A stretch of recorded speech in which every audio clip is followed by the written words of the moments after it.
Shabbat Shalom Mevorach, j'espère que vous allez bien, que vous avez passé une bonne semaine. Paracha de cette semaine, paracha de Vayakel. Dans la paracha de cette semaine, la Torah nous parle encore et encore de la construction du tabernacle, du Mishkan qu'il y avait dans le désert avec le juif pendant 40 ans.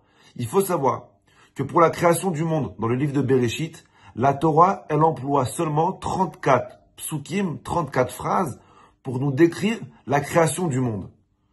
Alors que pour la création du tabernacle dans le désert, qui était momentané, il a duré que 40 ans, la Torah, elle décrit plus de 500 psukim. C'est énorme. Faites la comparaison.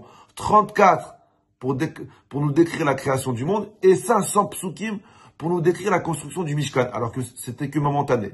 Et de là, nos sages nous apprennent que ce qui intéresse Hachem, c'est pas ce que Hachem crée pour toi, c'est pas ce que Hachem fait pour toi, parce que Akadosh Baruch Hu, il est illimité, donc c'est pas intéressant.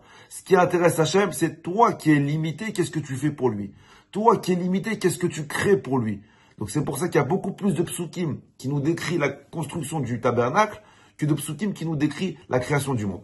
Il y a Rav Zaks, le grand rabbin d'Angleterre, qui est décédé il y a environ 4 ans. Il pose une très belle question. Le Rav dit, on sait très bien comme quoi Chamisha Chumshe Torah. La Torah elle est composée de 5 livres. Bereshit, Shemot, Vaikra, Bamidbar et Devarim. Et le Rav dit, si on donne un titre aux 5 livres de la Torah, alors le livre de Bereshit, comme titre, la création du monde. Le livre de la Emouna. C'est là où on voit toute l'histoire de Avraham, de Yitzhak, de Yaakov. Le deuxième livre, le livre de Shemot, on lui donne un titre, la création d'un peuple. C'est à partir du livre de Shemot où il y a un peuple qui est sorti. Bereshit, c'était seulement une famille. Shemot, on est devenu un peuple. Vaikra, si on lui donne un titre, c'est le service qu'il y avait dans le tabernacle. Tous les sacrifices, etc. Le 4e livre, Bamidbar, c'est toutes les histoires qu'il y a eu dans le désert pendant plus de 40 ans.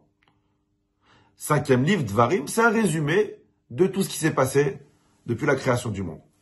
Donc, je résume, rapide. Bereshit, la création du monde, le livre de la Emouna. Shemot, la création d'un peuple. Vaikra, le service au tabernacle. Bamidbar, ce qui s'est passé dans le désert. Et Dvarim, le résumé. Rav Zaks, il pose une très belle chéla. Le Rav, il demande, il dit, mais je comprends pas. La logique des choses, elle voudrait que les 500 psukim qui parlent de la construction du Mishkan, ils apparaissent dans le livre de Vaikra, qui est le livre des services qu'il y avait au temple. Quel rapport tu me parles de la construction du Mishkan dans le livre de Shemot qui parle de la construction d'un peuple? C'est pas logique. La question est toute simple. Tu veux me parler du Mishkan? Très bien. Alors mets-le dans la bonne saison. Tu aurais dû le mettre dans la saison 3, dans la construction, dans le service du temple, pas dans la construction du peuple. Vous avez compris la question? Très bien. Le Rav donne une très belle réponse qui est magnifique, qui nous touche à nous tous. Le Rav dit que comme Moshe Rabbeinu, il a libéré les Juifs d'Égypte, il a remarqué comme quoi le peuple, il était divisé. Alors, il y a plusieurs raisons pourquoi le peuple, il était divisé. Il était divisé parce qu'il y avait 12 tribus. Chaque tribu, elle avait son rave. Chaque tribu, elle avait ses coutumes. Donc non seulement que les Juifs entre eux, ils étaient divisés, mais tu rajoutes en plus les Erev Rav. Ils se sont convertis. Les Égyptiens qui se sont convertis, eux, ils rentraient dans aucune des cases. Donc le peuple, il était divisé. Après la faute du Vaudor, Moshe Rabbeinu, il a compris que si les Juifs, ils ont fauté avec le Vaudor, c'est parce qu'ils n'étaient pas soudés. Il n'y avait pas de point commun entre eux. Chacun, il avait sa tribu. Chacun, il avait son chef de tribu. Chacun, il avait son rave. Les Juifs, ils faisaient les sacrifices, chacun dans son endroit. Il n'y avait rien qui soudait ce peuple. Moshe Rabbeinu, après la faute du Vaudor, il s'est posé une question primordiale.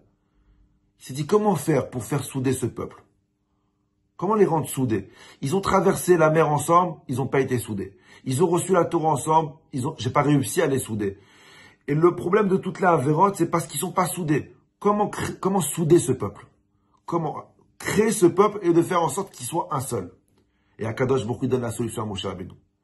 Et Hachem dit à Moshe Rabbeinu, tu veux souder ce peuple? Tu veux en faire une seule entité? Fais-leur construire quelque chose ensemble. Fais-leur réaliser que chacun il a besoin de l'autre. Yehuda, peut-être Yehuda il a l'or, mais Binyamin c'est lui qui a le cuivre. Yehuda il a besoin de Binyamin comme Binyamin il a besoin de Yehuda. En leur faisant créer quelque chose ensemble, vous allez créer quelque chose. C'est pour ça, avec toutes les familles qui veulent créer une famille, il faut avoir un point commun, il faut avoir quelque chose qu'on fasse, que le mari fait, que les enfants ils font, quelque chose qui nous soude. Maintenant, vous avez compris le Rav dit. pourquoi toutes les lois de la construction du Mishkan, ils apparaissent dans la construction du peuple, et pas dans le livre de Vaïkra. Parce qu'Akadosh Baruch Hu a voulu dire à Moshe Rabbeinu, tu veux construire un peuple, fais-leur construire quelque chose. Fais-leur construire le Mishkan. Et c'est grâce à la construction du Mishkan qu'il y a eu la création du peuple. De là, nous apprenons combien c'est important d'avoir un point commun. Que ce soit dans une société, dans n'importe quoi. Vous voulez créer quelque chose, ayez un point en commun. La semaine prochaine.